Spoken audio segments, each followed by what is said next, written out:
മുംബൈയിലെ കോൾപേട കൺസേർട്ട് 1.5 ലക്ഷം ടിക്കറ്റ്. അത് ബുക്ക് ചെയ്യാനായിട്ട് ബുക്ക് മൈ ഷോയിലേക്ക് ഇടിച്ചു കയറി വന്നത് ഏകദേശം 13 മില്യൺ ആൾക്കാരായിരുന്നു. ഭൂരിഭാഗം ആളുകൾക്കും ടിക്കറ്റ് കിട്ടിയില്ല. സ്വാഭാവികം, ആപ്പും ക്രാഷ് ആയി പോയി. പക്ഷെ അതിന്റെ സങ്കടം ഇതുവരെ സോഷ്യൽ മീഡിയയിൽ തീർന്നിട്ടില്ല. ശരിക്കും അതിന്റെ സങ്കടം ലില്ലിയുടെ മുഖത്തുണ്ടെന്ന് തോന്നുന്നു. അല്ല, എനിക്ക് അത്ര വലിയ സങ്കടമൊന്നുമില്ല. ശരിക്കും നമ്മളിത് പറയുമ്പോൾ ചിരിക്കുവാണെങ്കിൽ ഇതുപോലെ വിഷമിക്കുന്ന ധാരാളം പേര് അനുദിനം നമ്മുടെ സമൂഹത്തിലുണ്ട് അല്ലേ? ഇതിപ്പോൾ ഒരു കോൺസേർട്ടിന്റെ കാര്യം പറഞ്ഞു.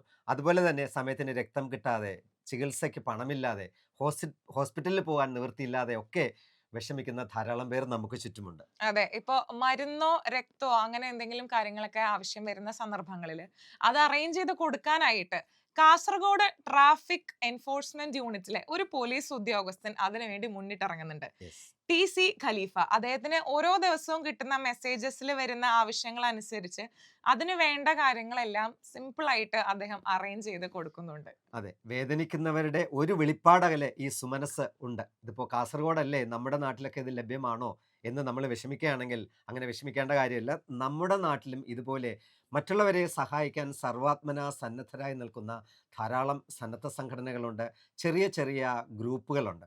ഇവിടെ ഈ അടുത്ത കാലത്ത് തെങ്ങണ കേന്ദ്രീകരിച്ച് ഗവൺമെൻറ് സർവീസിൽ നിന്നും റിട്ടയർ ചെയ്ത നഴ്സുമാരുടെ ഒരു കൂട്ടായ്മയുണ്ട്. അവർ എപ്പോഴും ഇത്തരത്തിലുള്ള ഹോസ്പിറ്റൽ സംബന്ധമായി വേദനിക്കുന്നവരെ സഹായിക്കാൻ, സൗജന്യമായി സഹായിക്കാൻ സർവാത്മന സന്നദ്ധരായിട്ട് മുന്നോട്ട് വരുന്നവരാണ്. അപ്പോൾ ഇതുപോലെയുള്ള ആളുകളെ നമുക്ക് എന്തെങ്കിലും ആവശ്യം ഉണ്ടാവുന്ന സമയത്ത് അപ്രോച്ച് ചെയ്യാനും ഇതുപോലെ എന്തെങ്കിലും ആവശ്യമുള്ള ആളുകൾ നമ്മളെ അപ്രോച്ച് ചെയ്യുകയാണെങ്കിൽ അവരെ സഹായിക്കാനുമായിട്ട് നമുക്ക് പ്രത്യേകം ശ്രദ്ധിക്കാം. യെസ്, ഇത്തരത്തിലുള്ള സുമനസ്സുകൾ നമ്മുടെ നാടിൻ്റെ നാനാഭാഗങ്ങളിലും ധാരാളമായി ഉണ്ടാകട്ടെ എന്ന പ്രാർത്ഥനയോടെ നമുക്ക് ആരംഭിക്കാം ഇന്നത്തെ മോർണിംഗ് ഡ്രൈവ്. കൂടെയുള്ളത് RJ വിപിൻ ആൻഡ് ലിലിയ.